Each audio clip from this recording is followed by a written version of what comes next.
When you think of your enemies as the only words that come to mind, extra crispy. Then you're going to love the new Elemental Shamans. Welcome to the Heart of the Wild webcast. I am your host, Thawee, and today we're going over some of the changes that will apply both for the live patch 401 and Cataclysm. Most of the major changes revolve around the talent tree system unlocking new abilities and altering our casting rotation forever. As a side note, I am shooting this video from the Lost City of Tol'vir. Also, if you're interested in what glyphs would be good to use and how the priority on stats has changed, I will be going over them near the end of this video. Alright, let's quickly go over some of the new talents that will be affecting your casting rotation. One is Rolling Thunder that says, when you use Lightning Bolt or Chain Lightning, you have a 60% chance to stack Lightning Shield charges up to a maximum of 9. This is nice because in heavy melee combat it is good to have a little something extra on your side.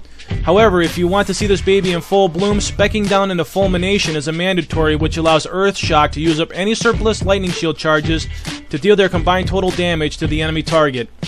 Something I would like to point out is I'm surprised that Blizzard didn't put any proccing indicators on Fulmination.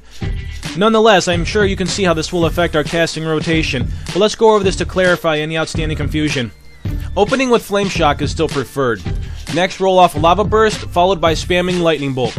Keep in mind, Lava Burst should be used every time it is off cooldown and when it procs.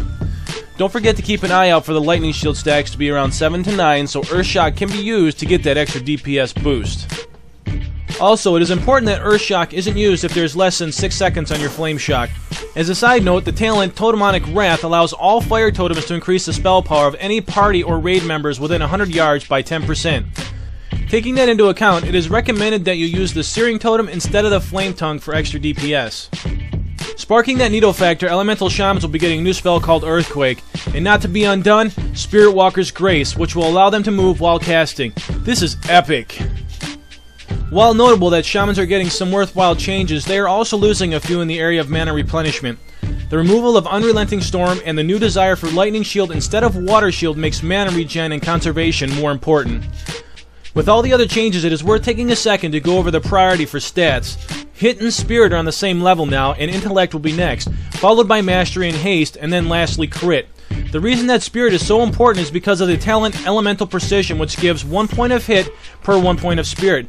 By the way, the new hit rating is 446. When it comes to glyphs, I've noticed that not much has changed. It was still recommended to use Lightning Bolt, Lava Burst, and either Flame Tongue if you have 4 tier 10 pieces or more, and Flame Shock if you don't. Also, I can see Glyph of Hex being good to have along with Thunderstorm, which gives you an additional 2% mana back. The one thing I remember when playing my Shaman in 3.3.5 is that there really wasn't much variety in my rotation. I am glad to see that Blizzard is thinking about the entertainment factor when it comes to Elemental Shamans. Alright, well that's it for this video. I hope everybody enjoyed it. I am Thawee from Heart of the Wild webcast saying, happy wowing!